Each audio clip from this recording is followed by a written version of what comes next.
जाएंगे कि जिसमें ना तो कोई शैतान रह जाएगा, ना कोई बुरा रह जाएगा। जो आपके सामने आएगा वो आपके प्यार में घुलना ही चाहिए, और नहीं घुले तो वो भाग जाए। ऐसी सी दिन दशा आएगी, उस दिन फिर आपको इस प्रोटेक्शन की जरूरत नहीं रहेगी। और प्रोटेक्शन के बहुत सारे तरीके आप ही लोगों ने ढूंढ के निकाले। उसमें से कुछ तरीके जो हैं, आप चाहे तो ये लोग बता सकते हैं आपको, कोई भी यूज करके जो जो ये लोग इस्तेमाल करते हैं, या आप इनसे पूछ सकते हैं। जैसे फोटो पर लेना, पैर से निकालना, पानी से निकालना, अपने ही को अपना बंधन डालना आदि, नाम डिफरेंट नाम लेना वगैरह वगैरह, बहुत सारे सब कुछ प्रकार हैं। उसके मामले में आप चाहें तो इन लोगों से अगर बात करें तो ये लोग सब बता सकते। लेकिन रियलाइज आदमी को ध्यान में आते वक्त पहले बैठ करके देखना चाहिए कि माता जी से जो आ रहा है उसमें कहीं हमारी कोई पकड़ है, हमें वाइब्रेशंस आ रहे हैं। अगर वाइब्रेशंस रुक गए तो उसको निकालने चाहिए। उसको कैसे निकालना चाहिए, क्या करना चाहिए, शरद भी बता सकते हैं, लोग बता सकते हैं किस तरह से बंद हुए वाइब्रेशंस निकाल सकते हैं। अगर हाथ में थोड़ी सी जलन है तो उसको फूक के कैसे निकालना चाहिए, उसको उस वक्त फूक करके निकाल दीजिए, नाम ले लीजिए, फूकने से निकल जाएगा। एकदम ऐसा निकल जाएगा कि आपको लगेगा ही नहीं कि वहाँ पकड़ते हैं, एटमॉस्फेयर में है, हर जगह है, आप पकड़ते। अभी आपकी दशा वैसी जैसी छोटी सी लड़की खाना बनाना सीखे। फिर आप जब इस शास्त्र में निपुण हो जाएंगे तभी आप असली योगी हो गए, क्योंकि कुशलता पूरी आ रही, तो परफेक्ट नॉलेज आ जाएगा। और जब परफेक्ट इसका नॉलेज आ जाता है तो आप ही नॉलेज हो जाते हैं। माने आप कुछ करते कुछ नहीं, वो ऑटोमेटिकली सब मामला अपने आप चलते रहता है। जैसे कि ये अगर परफेक्ट हो जाए और इसमें से मेरी आवाज अगर परफेक्ट अंदर जा रही तो इसको कुछ नहीं करना पड़ता है, कुछ जानना नहीं पड़ता है, सीधे ही सारा की सारा रिकॉर्ड होता है। क्योंकि बोलने वाला और करने वाला और सबको संभालने वाला पालनहार परमात्मा सबके सर पे मंडरा। रियलाइज लोगों को एक बात और भी पता होगी, ये भी बहुत जरूरी बात है जिसको जान लेने से आपको एक तरह की निर्भरता आ सकती है। हर एक रियलाइज आदमी के ऊपर में देवता मंडराते हैं। जैसे किसी भी कहते हैं दुष्ट आदमी के ऊपर में भूत मंडराते हैं, वैसे ही बहुत लालायित हैं सारे देवता लोग उन लोगों की मदद करने के लिए जो रियलाइज है। उनको सुगंध आती है और वो बराबर उनके आसपास मंडराते हैं। आप में से जिन लोगों ने इसका अनुभव लिया होगा, अभी वही बता रही थी उस दिन कि उनके देवर पे बाधा थी, उनसे भूत की बाधा थी, और 3:30 बजे करीब उनकी तबीयत बहुत खराब हो गई और वो लगे चिल्लाने चीखने, बाहर भी आदमी चिल्लाने चीखने लगे। और उसके बाद में कहने लगी इतनी गंदगी अंदर आई, इतनी बदबू अंदर में आई कि समझ नहीं आप क्या करें। उसके बाद इन लोगों ने नाम लेना शुरू कर दिया और उसको वाइब्रेशन देना शुरू कर दी, और जैसे ही वो ठंडे पड़े वैसे खुशबू आना शुरू हो गई बहुत जोरों में, और वो एकदम ठंडे। आपको भी कितनों ही लोगों को ध्यान में पार होने से पहले या बाद में भी बहुत बार सुगंध आती है। तो चैतन्य सुगंध युक्त है, चैतन्य बहुत सुगंध युक्त है और अत्यंत आह्लाददायी, इसी से आपको सुगंध दिया है। तो जितना कुछ दुर्गंध है वो अपने आप गिर सकता है अगर आप अपनी ध्यान की दशा ठीक है, माने आप अपने को ठीक कर। इसमें कोई बुरा मानने की बात नहीं। आपने देखा आप शरद हैं, हम कहते हैं शरद काफी ऊंचे हैं, मोदी हैं बहुत ऊंचे हैं, ये ऊंचे हैं, देवड़े हैं, चंदू भाई हैं, आदि बहुत सारे लोग हैं। आप जानते हैं श्रावण साहब भी आगे चले गए, अपने लाल साहब आगे चले गए, बहुत से लोग आगे चले गए। उनके नाम लो तो मेरे ख्याल से अधिकतर सभी लोग आगे चले गए, और तो भी सब लोग पकड़ते ही हैं थोड़ा बहुत, किस का नाम लिया, सभी लोग थोड़ा थोड़ा पकड़ लेते। शरद ने अभी पकड़ लिया था पूरी तरह से, 3 दिन पहले उन्होंने बहुत बुरी तरह से पकड़ लिया था। ठीक है, पकड़ लिया तो पकड़ लिया, लेकिन समझ में आ रहा है कि पकड़े हैं, इसकी हालत हो रही है, पकड़ गए ये समझ में आ रहा है। उसको निकाल डालना बहुत आसान है, रियलाइज आदमी के लिए तो बहुत ही आसान। उसको किसी तरह से निकाल डालना चाहिए। वो कैसे निकालना चाहिए, क्या करना चाहिए, उसकी क्या क्या विधियां हैं, ये लोग सब जानते हैं। और अपने ऊपर एक्सपेरिमेंट तरह तरह, उसको समुद्र में खड़े होकर के भी निकाल सकते हैं। बहुत से पहले रियलाइज लोग जाके पानी में बैठ जाते, अच्छी बात, क्योंकि बेचारे इतने परेशान होते थे, उनकी उंगलियां जलने लगती थी। तो यहाँ गगन बावड़ा महाराज है, तो वो जब पार हो गए तो उसके बाद वो पानी में बैठे उनकी उंगलियां जो जल करके छोटी छोटी हो गई। उनमें कीड़े की पावर तो आ गए थे, लेकिन उनको ये नहीं मालूम कि उनकी उंगलियां क्यों जल जल के छोटी हो गई। उनकी उंगलियां जल जल के इसलिए छोटी हो गई क्योंकि आप जानते हैं आपके भी हाथ जलते रहते हैं। अब बेचारों को पता ही नहीं था, मुंबई शहर में वो अब आते नहीं आते, क्योंकि मुंबई शहर में इतने हाथ जलते हैं उनके हाथ बहुत ज्यादा जलते होंगे। अब उनको पता नहीं था कि किस तरह की कोशिश करो, तो बेचारे जा करके वहाँ बैठ गए, विशाल गढ़ा रहते, हाँ वहाँ जाके बैठ गए और वो पानी में बैठे रहते हैं। क्योंकि अब आपको तो कोई बताने वाला, कोई जानकार समझाने वाला है कि हाथ जड़े कोई हर्ज नहीं, इस तरह से निकाल डालो, अपने हाथ बचाओ। हमारे देवड़े साहब के हाथ 2-4 लोगों से ऐसे बिल्कुल लेते, वो तो किसी किसी को देख के बिल्कुल नर्वस हो जाते हैं माता जी। इनसे कल वो दाढ़ी वाले जो आए थे उनको देखते साथ इनके दोनों हाथ आकाश में घूमने लगे। तो आप इसको सोच लीजिए कि आपको कोई बताने वाला, समझाने वाला है कि रियलाइजेशन के बाद कितनी डेंजरस रास्ता, कोई भी आपको पकड़ सकता है। आप बिल्कुल छोटे से बच्चे हैं, बिल्कुल, और ऐसे छोटे से बच्चे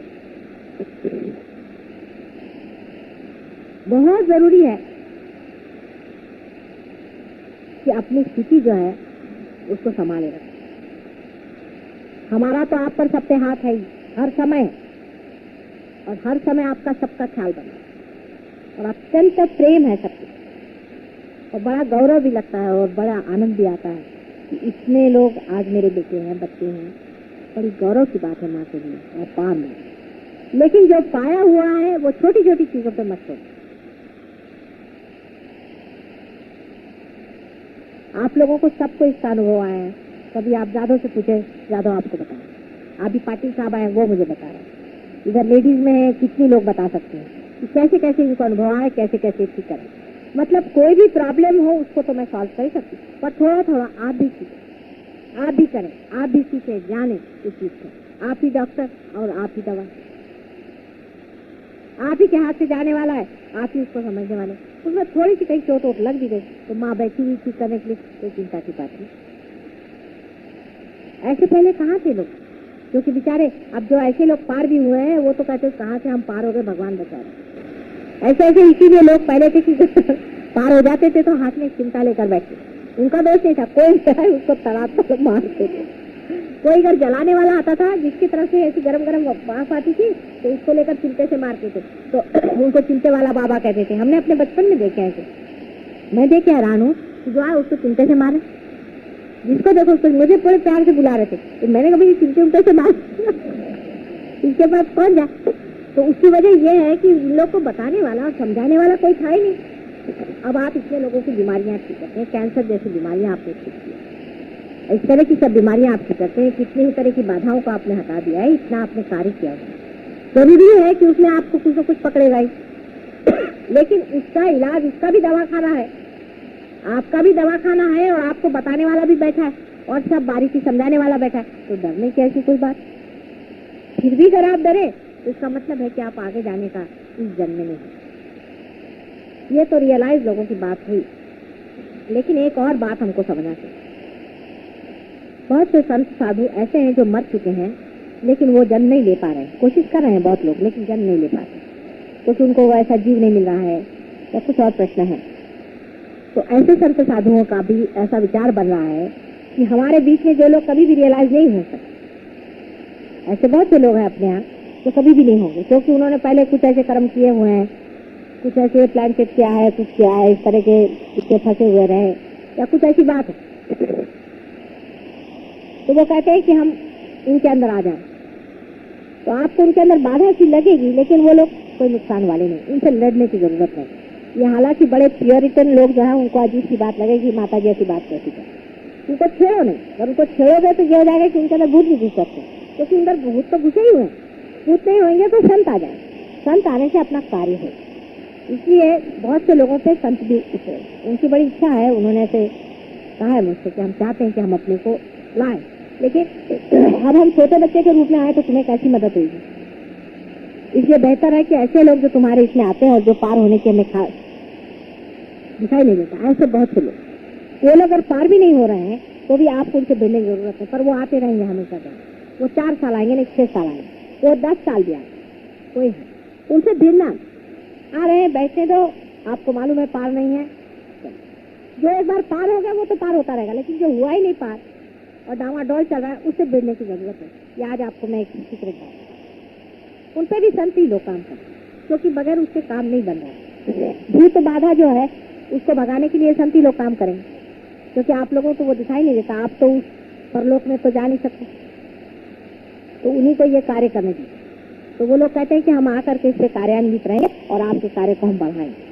वो आपको किसी को ठीक नहीं करेंगे, कुछ नहीं करेंगे, पर वो इस तरह का कार्य करेंगे कि वो दूसरों के साथ में, जैसे ऐसे लोग हैं वो ज्यादा भाषा प्रवण होंगे, वो बोलेंगे, लोगों को खींच करके लाएंगे, बहुत से और लोगों को लाएंगे जिनको आना। ऐसे हमारे पास में एक साहब थे, उन्होंने हमारे ऊपर आर्टिकल भी लिखा था, पर वो कुछ ज्यादा ही दिखाए गए तो वो भाग गए। उनको कभी पार नहीं होने वाले, इन पर एक दूसरे आ गए, उन्होंने कहा कि चलो लिखो इनके ऊपर, तो उठने लगे हमारे ऊपर। फिर उसके बाद में वो जरा कुछ बेचारे चक्कर में फंस गए कि वहां पर दूसरा ही रंग चल गया, तो वो उसी में फंस। तो ऐसे लोगों को बचाना चाहिए, उनको संतों के साथ रखो, कम से कम सदाचार में रहेंगे और अपने यहाँ आने से उनके ऊपर कभी भूत बाधा नहीं आएगी, उनको शारीरिक पीड़ा नहीं होगी, उनको मानसिक पीड़ा नहीं होगी, उनकी बुद्धि करेंगे, क्योंकि संत किसी को सताते हैं, इसलिए उनके अंदर संत ही लोग आए। लेकिन जो महंत है वो भी आपके ऊपर मंडरा रहे हैं, वो आपकी मदद करें, वो भी आपकी मदद कर रहे हैं, वो आपको बहुत सारी बातों से बचाएंगे और आपको समझ, आपके शारीरिक, मानसिक, बौद्धिक प्रोटेक्शन रहेगा, आपके संसार की जो काम है उसको देखेगा, आपके घर द्वार का जो काम है वो देखेगा, आपके बाल बच्चों को संभालेंगे, ये सब वो लोग करेंगे। लेकिन आप लोग अपने को पूरी तरह से परमात्मा में समझें, बहुत बड़ी आप पे जिम्मेदारी है। आज मैं चाह रही थी कि अगर किसी को कोई प्रश्न हो, डिस्कशन करना हो तो वो करें। दूसरे स्टाफ साहब ने मुझे बहुत अच्छे दिए हुए हैं,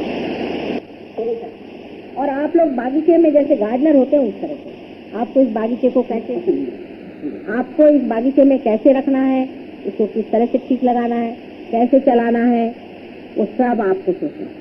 वो आप सोच करके आप उसका बताएं कि कैसे। उन्होंने एक जो बात कही वो ठीक है, वो कह रहे थे कि अगर हम लोगों ने रियलाइजेशन दिया और उसके बाद हमने फॉलो अप नहीं किया तो रियलाइजेशन हो जाए, ये बात है। अगर हम लोगों ने अपनी जो रियलाइजेशन की जो देने पर भी उसको अगर हमने फॉलो अप नहीं किया, उनको प्रोटेक्ट नहीं किया, उनको आगे हम बढ़ाते नहीं रहे, उनका हमने ख्याल नहीं किया, तो हो सकता है कि उनका जो रियलाइजेशन है वो खो जाए और फिर बहुत देर बाद जागेगा जब तक उनको परेशानी हो। इसलिए सबको इसमें समेटे रहना है और सबको हर महीने एक बार तो भी मिलना चाहिए। हर एक रियलाइज आदमी को हर महीने एक बार तो भी मिलना चाहिए। वो ऐसा आप बना लीजिए कि हर महीने में एक बार सबके पास में चिट्ठी जाए, या कोई ऐसा न्यूज़पेपर बना लीजिए कि जिसको सब लोग पढ़ते हो, उसमें एक महीने के लिए वहाँ पर दिया जाए, जहाँ पैसा न लगे।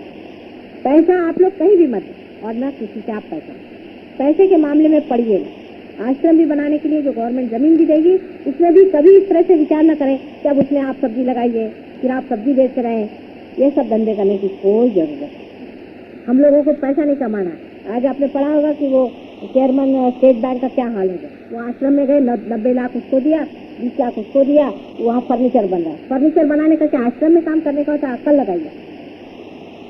आप मेहरबानी से अपने इसमें फर्नीचर बनाकर उसको बेचिएगा नहीं तो कल देखिएगा कि हमारे पीछे लोग फर्नीचर बना रहे हैं, कोई जरूरत नहीं। वहाँ पे आपको मना है तो आप गार्डनिंग करना, नहीं तो गार्डनर रख लेना। ये सब काम करने के लिए बहुत से लोग आप लोग कोई विशेष काम के लिए आप ध्यान में और चैतन्य पे और दूसरों के दुख दूर करने में, उनको चैतन्य देने में, उनको जागृति देने में, उनको पार कराने में सहूलत है।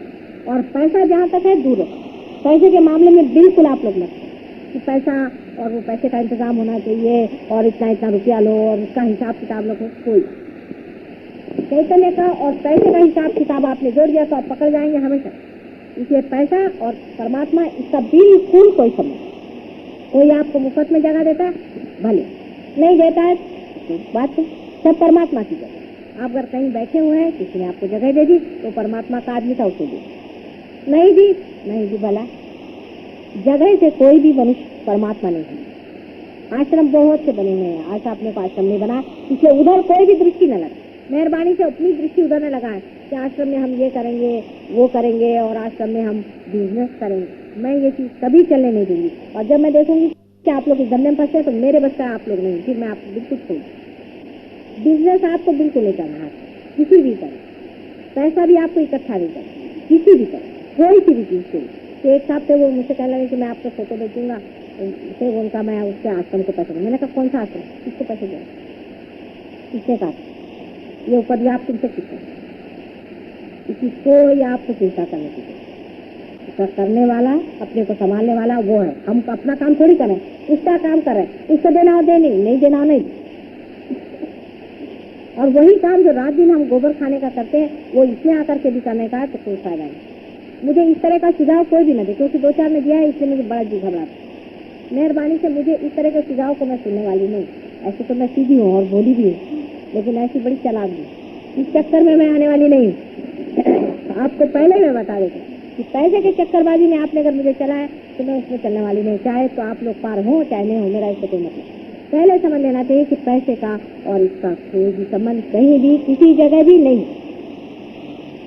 दूसरी चीज, राजकारण से इसका संबंध नहीं।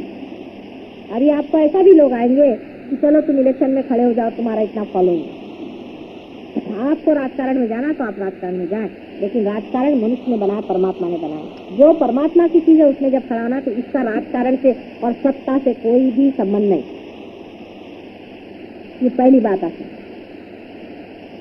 और इसका कोई भी पदवी से संबंध नहीं है। कल आप ये सोचे साहब हम बड़े भारी ट्रस्टी हैं, यानी सब यहाँ तो 2-4 हैं बेचारे अभी, लेकिन कोई अपने को सोचे कि मैं बड़ा भारी है इसका समझिए, या मैं इसका चेयरमैन हूँ, मैं कल सोचूं मैं चेयरमैन हूँ, कोई भी संबंध नहीं।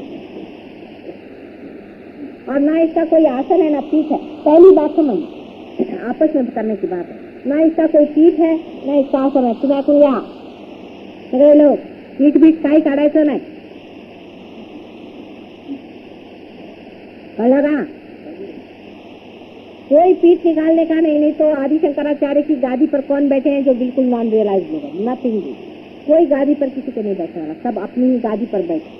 दूसरे की गादी पे बैठने से हमेशा आपको निकालने का डर रहता है। अपनी अपनी गादी पर सब लोग बैठेंगे और अपनी गादी से अपने पे ही राज करेंगे तो बहुत कुछ है। तो 2-4 चीजों को बिल्कुल गांठ बांध जाते हैं। तीसरी चीज, सच्चरित्र, सदाचार और शुद्धता, इसके बगैर आप कुछ भी इस मार्ग में जाने। अगर आपके अंदर कोई ऐसी आते हैं उसको आपको छोड़ने का प्रयत्न करना ही होगा, मेरे पाँव की कसम लेकर। असल में बात यह है कि अब आपके अंदर शक्ति है वो छोड़ना। जैसे हिंदुस्तानियों की खास आदतें ये है आपस में बुराई करना। अब आप प्रेम में बंधे हुए हैं, हम लोग सब भाई बहन। आपस में अगर किसी में कुछ हो भी गया, हो सकता है कोई किसी का पैर दिख भी जाए, तो जरूरी नहीं कि उसको जाकर सारे संसार में आप बदनाम करते थे। मुझे आकर आप बताएं, उस चीज को हम कर सकते हैं। लेकिन जान दे करके भी अपने भाइयों को बचाने की आप पे पूर्ण जिम्मेदारी, भाइयों पर और बहनों। उसके लिए कुछ भी करना पड़े हमें उसको बचाना पड़ेगा। मतलब मॉरली, इसका मेरा मतलब नहीं आप उस किसी को पैसा दे फिर वही आता। आप किसी को पैसा उधार नहीं दे, तो अगर आपसे पैसा उधार मांगता है बिल्कुल एक कौड़ी मत, बिल्कुल देने की जरूरत है, इसमें पैसा उधार देने की जरूरत नहीं। और कोई आदमी अपने स्पिरिचुअल लाइफ में कुंडलिनी में उसका पतन हो रहा हो या उसको किसी तरह से गिर रहा हो, उसकी कोई आदत पड़ गई, सबको मिलकर मदद करनी चाहिए, उससे चक्र चलाओ अपने प्यार। पवित्रता पूरी हमारे अंदर जब तक नहीं आएगी तब तक हमारा कार्य बिल्कुल अधूरा रहेगा। आपको ये पता होना चाहिए कि सारी दुनिया की दृष्टि आपकी, दिए लगा करके आप उसकी दिवाली सजा लें। लोगों की दृष्टि घर पे नहीं होती, उस दियों पर होते हैं विद्युत से। आप हरेक के जीवन की और संसार की दृष्टि है कि आखिर ये जो बड़े पार हो गए और दुनिया भर की बीमारियां ठीक करें, इनका जीवन कैसे, इसकी बुराई कर, इसकी बुराई कर। हालांकि अभी तक तो मैंने ऐसा देखा नहीं, अभी तक तो इतनी बुराई नहीं आई है, लेकिन हो सकता कोई बात हो, हम क्या कर दें, सब में कमियां हैं, अब भी कोई परफेक्ट तो हुआ नहीं। इसलिए जो कुछ भी जिसमें कमी है, जो कुछ भी है, मुझे आके बताएं, उसका इलाज मैं खुद ही बैठे दिखाया कर दूं। और अपने में जो कमी है वो किसी को कहने में शर्माएंगे, सब अपने भाई बने। जैसे आप कह देंगे मेरा ये पकड़ा है, वैसे ही वो साफ हो सकता है। अगर आप नहीं कहेंगे तो कौन कहेगा? इसमें कोई बुरा मानने की बात नहीं। आप जानते सबका ही पकड़ता है, सबको ही होता है, आपस में सभी डॉक्टर है, डॉक्टर लोग आपस में फ्री आपस में इलाज करते हैं, इसलिए आपका सबका इलाज फ्री हो सकता है। भाईचारा आना चाहिए और अत्यंत पवित्र जीवन की ओर अपनी दृष्टि रखनी चाहिए। तो पवित्रता बहुत जरूरी है, उसके बगैर कार्य इसका बन नहीं सकता। पहले अगर पवित्रता की मैं बात करती ना तो वही परवर्जन की बात आ जाती कि एक तरह से आप एक चीज छोड़ने जाते तो दूसरी चीज पकड़ लेते, दूसरी चीज छोड़ने जाते तो तीसरी चीज पकड़ लेते। लेकिन रियलाइजेशन के बाद ये प्रॉब्लम नहीं रहती। रियलाइजेशन के बाद में जो यहाँ पे छेद कर दिया है ना, उसके कारण हर एक चीज यहाँ से निकल जाएगी। आप एक चीज छोड़ेंगे तो वो यहाँ से निकल जाएगी, छूटेगी यहाँ से, पूरी ही निकल जाएगी। इसलिए वो कहीं और जगह नहीं घुसने वाली। ये जो यहाँ छेद कर दिया है इसका फायदा, जो आदत है उसको विचार मन में ले लें और यहाँ रख करके उसको निकालें। कहाँ पर वो आदत है आपको वहीं भारीपन लगेगा, नाभि पर। किसी को खाने की आदत है बहुत ज्यादा, अच्छा नहीं लगता बहुत ज्यादा, नाभि पर ध्यान, नाभि आप ये नहीं करेंगे, नाभि से लेकर के उसको धीरे धीरे धीरे धीरे करके निकाल देंगे, सब निकल, सब आपके यहाँ से निकलेंगी, सब गंदगी यहाँ से निकलेगी, सब। अब उल्टी तरफ, उल्टा पवन चल रहा है, उल्टी तरफ से चले। अभी देवड़े साहब ने मुझे बताया कि मैं यहाँ से अभी श्वास लेता हूँ, सच्ची बात है, श्वास देखना, सुनना, सूंघना, स्वाद, सब यहाँ से। आखिर सब चेतना ही चले जैसे होता है, और जब चेतना यहीं पर आ गई तो सब यहीं से है। हृदय का स्पंदन, सारे शरीर का कार्य यहाँ से प्रमाण है। इसलिए कोई सी भी ऐसी बात जिसको आप निकालना चाहते हैं अपने अंदर से, उसको आप बस दबा करके और यहाँ से निकाल दें, आपसे छूट जाए, सारी आपकी यहाँ से निकल के छूट जाए। क्योंकि जो छेद हो गया ना, ये बड़ा फायदे का। ये छेद नहीं था इसलिए इधर से दबाइए, तो जैसे कहते हैं समुद्र को एक तरफ से दबाइए तो दूसरे तरफ निकलता है, लेकिन अगर उसमें अगर एक जगह बना दी जाए तो बह जाएगा। इसलिए एक तरफ से अगर दबाइएगा दूसरे तरफ से निकलेगा नहीं, वो बाहर निकल आएगा। प्रयत्न लेकिन करें और सोचें, अपनी ओर देखें कि हमारे पवित्र चीज, जैसे हमारी माँ का नाम है ऐसे ही हमें निर्मल होना, और हमारे अंदर क्या पवित्र चीज है, दूसरों के अंदर नहीं। फिर यही बात आती है। हाँ, अभी मैं देख रही हूँ किसी को लग रहा है कि हाँ उनमें ऐसा, उनमें ऐसा, ये नहीं, मेरा मतलब हमारे अंदर क्या, मतलब हम जो है इसके अंदर कौन सा। फिर हमारे मिस आइडेंटिफिकेशन के, मतलब हमने किसी को अपने को समझ लिया है कि हम भाई ईसाई, हम मुसलमान, हम हिंदू, और बस बाकी सब मिस आइडेंटिफिकेशन। हम हिंदुस्तानी सबसे अच्छे, बाकी सब बेकार, ये सब मिस आइडेंटिफिकेशन है। और सब कुछ सच एक ही है कि हम मनुष्य हैं। बिल्कुल उस सच्चाई पे एकदम आ जाए, रियलिटी। पहले चीज आप उस पर आ जाए, तब आपको बाकी की सब चीजें समझ में आ जाएंगी कि आप सब कुछ। मिस आइडेंटिफिकेशन अपने जो है उनको देखते रहें पूरी समय, हर समय। अभी हम क्या सोच रहे हैं, अभी ये सोच रहे हैं कि घर जाके हमें अभी खाना बनाना है, अभी यहाँ पर कैसे सोच, कुछ लोग ये सोच रहे हैं कि अब ऑफिस से ऐसे आए थे, क्या हुआ, अब ऑफिस में कल क्या, तरह तरह की बातें लोग सोच रहे हैं। मुझे सब मालूम है क्या सोच रहे हैं। निर्विचारिता में मेरा भाषण सुनना चाहिए, लेकिन ठीक है, इन्हीं विचारों को ले लिया जाए। खाना हमारा बनाने वाला बैठा हुआ है, हम नहीं खाना बनाते। आप एक बार ये सोच के देखिए, जब आपके अंदर ये भी चमत्कार हो गया कि आप बैठे बिठाए निर्विचारता में उतर गए, तो ये भी चमत्कार देखिए। क्योंकि मैटर भी तो उसी चैतन्य शक्ति से चलती है। इसको भी देखें, खाना बनाने वाला बैठा हुआ है। ऐसे ऐसे आपके प्रश्न जो हैं ऐसे ठीक है। निर्विचारिता में जाते ही आप समझ जाएंगे कि आप शरणागत परमात्मा से हो गए हैं, और निर्विचारता में उसकी मदद आपके अंदर आ गई। आपको कुछ और प्रश्न हो तो मुझे आज पूछिए, और आज ध्यान नहीं करेंगे हम, क्योंकि ध्यान का समय पहले हो चुका है, काफी अच्छा सबको ध्यान होगा। अगले वक्त में ध्यान होगा, उस वक्त कुछ हो सके तो मंत्र वगैरह पूजन वगैरह करा जाए, जिससे कि आपको विशेष रूप से कवर किया जाएगा, जिससे ये कि आप तक फिर कोई आफत है। बाहर जो शैतान लोग घूम रहे हैं, इससे आप लोग और संकट में है, वो जरूर आए। उसके बाद का प्रोग्राम पूना में है, जिनको पूना आना है पूना भी आ सकते हैं, लेकिन पूरे हफ्ते का प्रोग्राम ये 2 हफ्तों में अगर आप अटेंड करें अच्छा रहे। अब जो मैंने बात कही है उसको विचार करें। अब मेरी बात से आपको कंडीशनिंग नहीं हो सकता, कंडीशनिंग भी यहाँ से निकल जाए, बात का जो सार है उतर जाए, कंडीशनिंग यहाँ से निकल जाए। रियलाइजेशन के बाद सबसे बड़ा फायदा यह है कि कोई चीज आपको चिपक नहीं सकती, उसकी जड़त्व जो है वो नहीं चिपक सकता, उसका चैतन्य थोड़ी चिपक सकता। मैं अगर उर्दू में बोलूँ, चाहे मैं फारसी में बोलूँ, चाहे मैं फ्रेंच में बोलूँ, लेकिन उसकी जो चैतन्य शक्ति बह रही ना उस शब्दों में से, उसको आपके अंदर आ जाए। उससे सिर्फ वो जो वाइब्रेशन है वो आपको पकड़, तो भाषा समझ में नहीं आने की जरूरत है। उसका जो प्रेम है ना अंदर से, वो आपके अंदर पकड़। जैसे फूल का आपको नाम नहीं पता हो लेकिन शहद आपके अंदर उतरता है, सुगंध आपके अंदर उतरता है। सुगंध तो चैतन्य और फूल का नाम जो है वो जड़ है। तो नाम आपको समझ में नहीं भी आए, सुगंध तो हर एक मनुष्य को आता है, हर एक मनुष्य को सुगंध आता है। किसी फूल को रखो तो सब बता सकते, चाहे वो अंग्रेज हो, फ्रेंच हो, चाहे इंडियन हो, सबको सुगंध आता है। उसको कोई भाषा करने की जरूरत है। इसी तरह से है परमात्मा का सुगंध जो ये चैतन्य शक्ति है, ये भी हर एक आदमी को आ सकती है, चाहे किसी भाषा में। इस भाषण में जो मुझे कहना था तो दूसरी बात, लेकिन जो मुझे देना था वो दूसरी बात,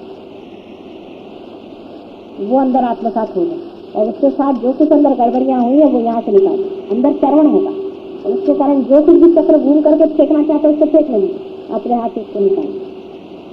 किसी का सर जरा भारी होगा वो निकाल, जब भारी होता है एक तो दूसरों का पकड़ते तो अपना भी बचा खुचा निकल आता है, निकाल तो कोई बात नहीं, लेफ्ट हैंड से निकाल ले, राइट हैंड मेरे तरफ।